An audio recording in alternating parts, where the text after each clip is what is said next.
Hello? Hi. My name's Giuliano Argenti.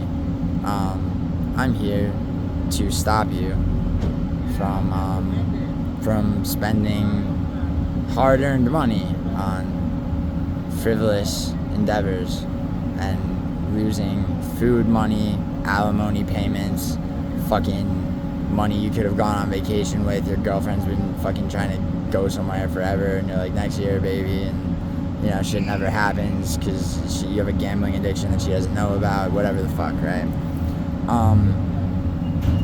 So instead of living that reality where you make gambling decisions that negatively impact your day, month, year, future, relationship, fucking, everything, right? Life overall, which does happen. I am being, sincere in what I'm saying, despite my snarky tone, I guess you could call it. Yes. So, all right. So UFC 309, right? In my research for my own round robin, which is what I do give you guys, after every prediction video, you will notice that I will post a last minute betting advice video for the cards, right? Now, what that is for those of you who haven't watched my channel before, for combat sports as a whole, okay, specifically MMA, right, and specifically UFC, and even more specifically UFC 309, right, the strategy I use in betting is one that basically, I mean, any betting strategy, sports betting and everything, right? You have, like, removing the house edge is the first order of business. The house edge is basically that if the house edge, by definition means that the house has the edge. If you lose everything. The house is the house, right? If they lose, you win, but they don't really, like, beating the house is not, like you got lucky last Saturday, right? Let's say. You didn't beat the house because, you beat the house if you placed a bet, and then if that was the first bet you ever placed, you won, and then for the rest of your life you're never betting again, then yeah, you beat the house, and you can then honestly, that's a fucking admirable person, like, whoever, but does that person exist? No, probably not. I haven't met them. Someone who only gambled one time, won a shitload of money, and then stopped forever, doesn't happen, right? I don't encourage gambling. Please don't do it. Now, for those of you who aren't going to listen to that, which is a significant number of people, obviously, let me help you not lose money, right? That's my whole thing. So, so what I always do before I place any subsequent bets, is I employ a strategy called round robining, right? So I only use BetUS and Kirgo.com, primarily for UFC, specifically BetUS, right? Why? Those two casinos, by the way, I have no affiliation with either company. I'm not getting sponsored by either of them. I don't get any fucking money from any of them except the money that I win, okay? Using them as platforms, okay? Now, I feel like I have to clarify that shit, at this point. Anyway, what I'll do is I'll take my locks, my locks, not just my predictions, my locks, right? Obviously, every fight on the card is not going to be a lock. That has never been the case, right? Maybe once, but anyway. And then employ a round robin strategy, which basically means, okay, so for example, for this fight, right, or for this card, I've done a lot of careful examination of a lot of things, and I've decided that given that this card in particular is very strange, and strange in a way that, it's not strange in that it's hard to find locks, right? It's strange in that the locks that are definite are so skewed odds-wise, right? And this is where betting lines do actually come into play. For predictions, I do my best to be completely ignorant of betting lines until I've made my actual choices. in terms of like which fighter is going to win. I do not make straight bets. I don't fucking bet over-unders. Don't do either of those things. Don't do either of those things. Unpredictability is huge when it comes to combat sports. Weird shit happens in the cage. If you're betting on a fight to go the distance or not, rather than betting on which fighter you think is going to win, you're lazy and stupid. Like, or possibly ignorant, and that's not your fault. But please listen to me. If you're, don't be stubborn about that, all right? Just don't. Like, don't do it. It'll fuck you over in the end. Like, people go, oh, I bet the over-under and I just won. All right, keep at it, bro. And we'll see where you're at, a month from now. Go card for card, right? Just don't do it. It'll fuck you guys over, and I don't want you to lose. I don't want anybody to lose money, okay? So anyway, this card is unique in that you have a lot of skew. Bo Nickel's like a minus 1,300. Onama's minus 1,400. Something, and like, these are like maybe like 100 or so off. This is just off the top of my head. I already laid my bets and shit, right? I just did, actually, right before this video. I laid some whole card parlays and shit earlier, but my round robins are now locked in, okay? And here's what I'm doing, okay, for this card, all right? I am making a 7-leg parlay, okay? Round robin 4 ways, okay? Which is to say that is going to create, okay, several 4-leg parlays, every combination of 4 from those 7 picks, right? So, in other words, if you lose, or like if I lose too, right, one of those fights, right, if one of those picks for the round robin is lost, unlike a normal parlay, it doesn't fuck all your parlays, all right? It only fucks those 4-way combinations that include that fight, right? Which, on a round robin, right, you should still break even plus profit, even if 1 to 2 fights is wrong. Now, most of the time, none of them are wrong, all right?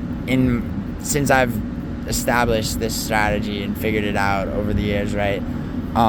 I've had 1 or 2 fucking, times. Most recently, I believe, it was oral buy on 308. Didn't matter because it didn't matter in the sense that I still made money, right? And for those of you that listen to me and on that round robin parlay, you guys, should have broken even plus profit too, right? Now, after my round robin picks, do I have more bets? Yes, of course. I have several other parlays, whole card parlays. There's 12 fights on this card, right? So 12-leg parlays, 11-leg parlays, maybe, because I'm not so sure about this one. 9 legs, like all the combinations of them. No straight bets. No straight bets. No parlays with over-unders. Nothing but which fighter's gonna win which fight, right? And parlays. All right. So, but for the fundamental round robin parlay on UFC 309, this is what I'm doing. 7-leg parlay, right? 4-way round robin. Number 1, John Jones to beat Stipe Miocic. Number 2, Charles Oliveira to beat Michael Chandler. Number 3 is Mauricio Huffy, sorry, Jesus, or whatever the fuck he's called, to beat James Lontoff, okay? 4 is David Onama, okay? To beat whatever the fuck his name is. I do know his name. It's Roberto Romero. But what I say whatever the fuck his name is because that's about how it's gonna be. All right. Next, Oban Elliott to beat Basil Hafez. Now, is that as much of a lock as I'd like it to be? As I'd like it to be? No. I believe it is a lock. Okay. If it isn't, this is a round robin, okay? And Karine Silva to beat Vivian Arroyo, once again, is that fight, honestly, I believe to be more of a lock than Oban Elliott. Both I believe to be, I'm comfortable enough with that I actually, that I'm placing my faith in you know, my faith in both of those fighters, not personally, obviously, this is fucking, you know, don't get personal and emotional about gambling, but I do believe, I actually, before I made this video, I went back and watched some regional tape on Oban Elliott, because he impressed the fuck out of me against Preston Parsons. You know, that level of skill hadn't really been on display in his debut fight, and he's only had 2 UFC fights, right? The Preston Parsons fight was very impressive. I went back and rewatched it, you know, because this is my money too, right? And that's what I want you guys to understand, right? You know, I'm not gonna give you every single fucking bet I make subsequent to the round robin, but the fundamental round robin is the most important, right? Because, like, you know, you can't win money without first fucking breaking even, right? So, and how to do that, right, is, you know, remove the house edge, right? Am I fucking not remembering another leg? Holy shit. Let me think. Fucking Jesus Christ. I should really rehearse these videos more. No, I shouldn't, actually. Fuck that. Off the cuff's way better. Because it's real shit. Fucking based. Fucking based. Alright, sorry, I was just bridge between thoughts as I was trying to remember. I don't think so. Hold on. Karine Silva to beat Vivian Arroyo. Bon Elliott to beat Basil Hafez. Jones to beat Miocic. Huffy to beat fucking Lontop. Oliveira to beat Chandler. Oh, and Bo Nickel to beat Paul Craig. Jesus. Okay. Alright. And Onama, obviously, to beat Roberto Romero. You guys, yes. Okay, 7. Parlay those 7 fights, right? And then I'm doing selecting round robin 4 ways, okay? Putting money on that bet, right? Now, that locks in my round robin parlays. Subsequent money left over is going to multiple other parlays, different variations, really just like whole card parlays, and then the whole card minus up to 1, 2, 3, maybe 4 fights at the most, and then variations of which ones, you know, just because, like, you know, I'm want to make as much as possible after knowing that I'm not gonna lose. But that's what I'm doing. I thought about doing a fundamental round robin and then a subsequent one, the way I did for 308, but because of the crazy ass betting lines, you know, when it comes to like Bo Nickel, John Jones is pretty accurate, to be honest. When I looked at it, it was a minus 900. That one, Bo Nickel, Bo Nickel's gonna win, obviously, but Jesus Christ. And Onama is like a minus 1400. Like, when you have betting lines that are that, you know, drastically skewed, then, like, you know, it's annoying, because it's annoying when it comes to actually being smart with round robins. But I do believe that, so, like, for example, Charles Oliveira was only like a minus 240 or 250. Like, that, that's I'm sorry, but, like, is there any reason to believe that fight's gonna go any differently than the first? There's not. Charles Oliveira, Chandler just doesn't have. People have been talking to me about that fight a little bit, or, you know, saying like, oh, well, Chandler was winning until he wasn't, and it's just like, I rewatched that fight too, like a day or 2 ago, and you know, it sucks for Chandler, man. Like, you know, but actually, I don't give a fuck, really. You know, he was stupid to. Chandler in his well, let me not make this a hack job of Michael Chandler. Those are my round robins. All right, let me go back over that actually for you. Charles Oliveira to beat Michael Chandler. All right. John Jones to beat Stipe Miocic. David Onama to beat Roberto Romero. Bo Nickel to beat Paul Craig. Karine Silva to beat Vivian Arroyo. Oban Elliott to beat Basil Hafez, and fucking Jesus Christ, why can I not keep shit in my head? And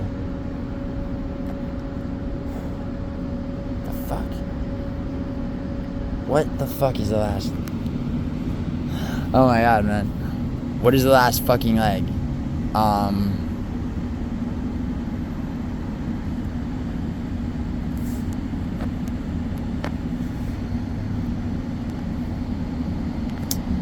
think it's fucking...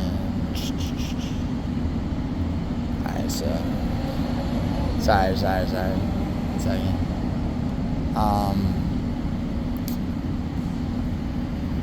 I might have to actually, like, trim a piece out of this video. Actually, nah, fuck it. Why bother? Fuck that. Let me fucking pull this from the depths of my brain, because I have so many things going through my head. I said Korean Silva. Alright, so basically it's 4 cards on the 4 fights rather on the main card, right? Or is it the whole? Alright, fuck me. Starting top down. Jones to beat Miocic, Oliveira to beat Michael Chandler, Korean Silva to beat Vivian Arroyo, Mauricio Huffy to beat James Lontop, Bo Nickel to beat Paul Craig. So that's 5. Oban Elliott to beat Basil Hafez, and David Onama to beat Roberto Romero. Holy shit! Why the fuck was that so difficult? Yeah, that's 7. Holy shit! Yeah, it's like main card is 7 fights. Jesus, main card is 5 fights. God damn it! All right, you guys got it though. All right, so those 7 fights, 4-way round robin. Why 4-way? Because obviously that's the biggest payout. Also, it's more or less the safest. I mean, you know, you could do a 3-way round robin, but that's not necessarily going to cover. Like, if you have, let's say for argument's sake, right? Let's say you got $1,000. Like, you have $1,000. I have $1,000. I'm gonna I can afford to gamble. I can afford to lose all this money. I can afford to lose $1,000 or $100 or whatever. Let's say for the sake of argument, 1,000, right? That goes. I have this to put on UFC 309 in any style of betting possible, right? That round robin, right? To break you even plus profit, meaning to make sure that you are going to have your $1,000 plus more, you know. And the plus more is like just that just comes with the territory. It's never gonna be like, okay, let me figure out how many cents, you know, I'm risking to exactly break even on my, you know. It's always gonna be like, okay, this gets me to 928, but if I do this, it gets me to like 1260, whatever, you know what I mean? So like, you know, that, like, from that $1,000, like, putting down like 50, let's say, on a round robin, or let's say it's, you know, let's say less, because 50 is gonna actually, you know, that would, like, you know, I don't know what most of you are working with. I mean, let's assume it's less than that. All right, so like, let's say you just made it, you're gonna put $25 on that 7-leg parlay, then round robin it 4 ways, right? You're spending about 875, 900, whatever the exact math is, it doesn't matter. That payout, right, for that $25 is going to be, you know, between, like, you know, probably $1,300, $1,400, right? Now, that's a lot of your $1,000. That's, you know, that might seem like a lot, right? To spend like $875 just on that, just for a payout that, you know, might not look like a lot. But here's the thing, right? That payout secures you at breaking even plus some profit, right? Then that $125 you have left, $5 on a whole card parlay. Like, if now I'm gonna go through and make, you know, my I'm gonna have those 7 fights plus the other 5, my picks for the other 5. $5 on that 12-leg parlay is gonna pay basically the same amount, but that's a single parlay. And then, you know, and then maybe make a $10 or $15 one, leaving off, like, let's say 2 fights that you're not so sure of. All right, like, you know, if you hit everything, you're doing pretty well. All right, obviously.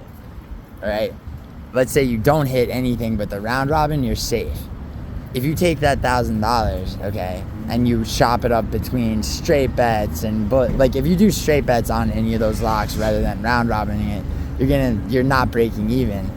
And then if you have a bunch of other speculative parlays, you might make back half the money you spent. You still lost money, right?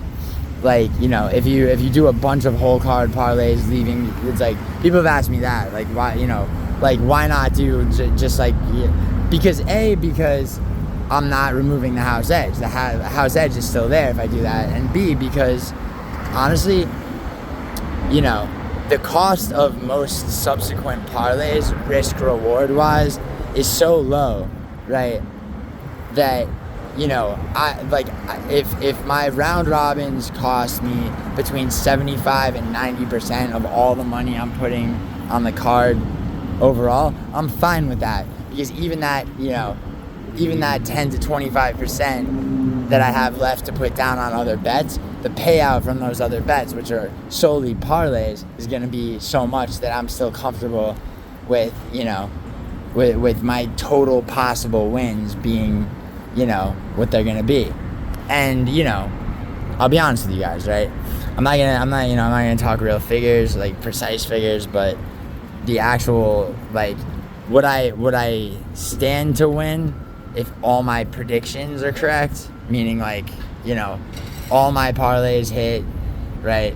Round robin first, and then everything subsequent hits. Would I stand to make, like, if I'm right about everything, which I don't necessarily expect to be, right? I just expect to be right about my round robins, right? Because then I beat the house and I made money, all right? It's about that first. But what I stand to make as a whole, it's like, you know, it's in the six figures, yeah. But you know, one fight might go wrong and then it goes down to five figures, right? You know, 2-3 fights might go wrong and then it's, you know, mid five figures or less, right? Everything goes wrong except for my round robins, and I'm still high four figures, you know, enough of which is profit. I'm good, right? So that's a strategy, right? And that's a strategy that has led me to be able to consistently make money card for card on UFC, okay? I also bet on soccer, and I employ different betting strategy on that. As a semi-professional gambler, sorry about this fucking music. As a semi-professional gambler, that is, you know, that for sports betting is, you know, is what, so, because honestly, like, sports betting is very specific to each sport. You don't bet on football the way you bet on baseball, the way you bet on fucking, you know, whatever the fuck else, right? Combat sports, one guy against another guy in the octagon, weird shit happens, right? Or whatever fucking type of ring, depending on the promotion, okay?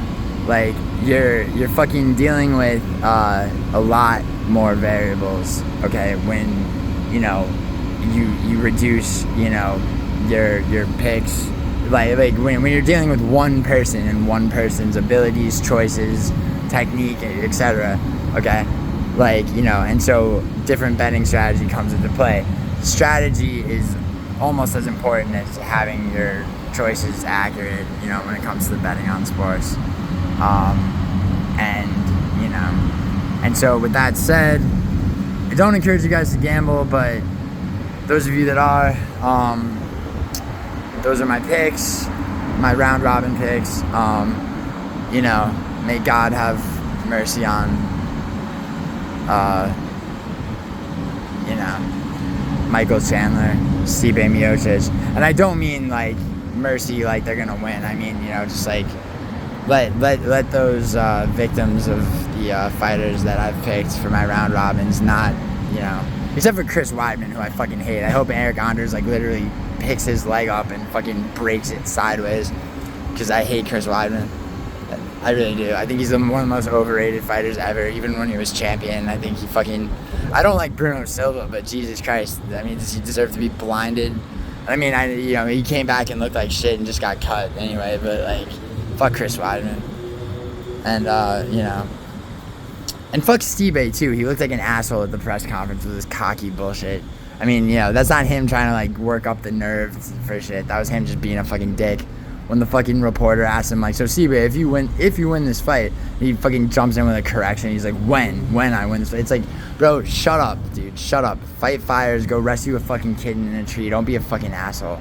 Like, and I liked Stipe. I didn't mind Stipe until that fucking press conference. I think he looked like a fucking dickhead. He's fucking eating and chewing food on the mic, just fucking letting everybody know that, like, this is his house now when he's in the room. Fuck you, Stipe. Fuck you. Alright? Seriously, fuck you. Go get your citizenship in the fucking Czech Republic or Croatia, where the fuck you're from. He's not from there, actually. He was born, he's a Midwestern fucking asshole. Alright, I don't give a fuck about your heritage. I don't, like, the one reporter from, from his country asking him about getting his citizenship. Yeah, dude, go get your citizenship.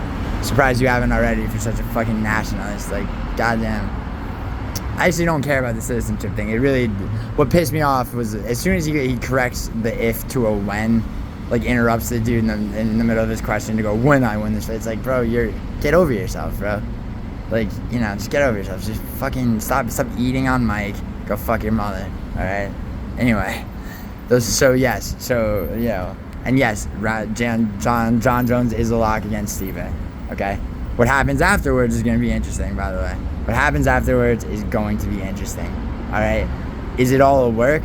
Does he say? Does he wait till people are leering in the audience, chanting Aspinall? All right. To go, fucking.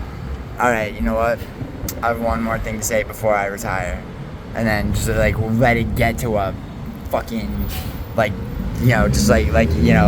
a fucking girl that knows how to edge you just right, like right, and then he goes, before I retire, I'm gonna fight Tom Aspinall, and everybody fucking cheers and Dana White's whole humiliation tour makes sense because that was what he had to do. It's like Dana, I need $15 million, and I also need you to go. I need you to cut a 3.5-minute promo about how I'm the GOAT and fucking go attack people for fucking saying anything otherwise.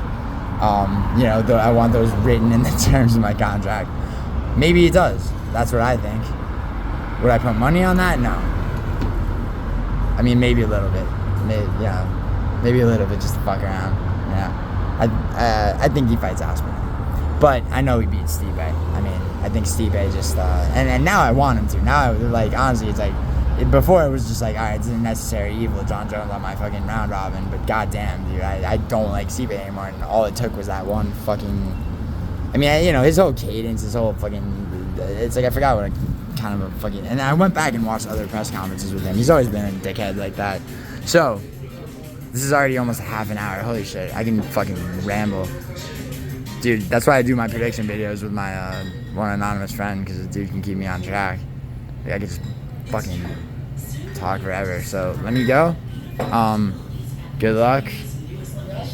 And I'm talking to myself too, because those are so what I'm doing for the card.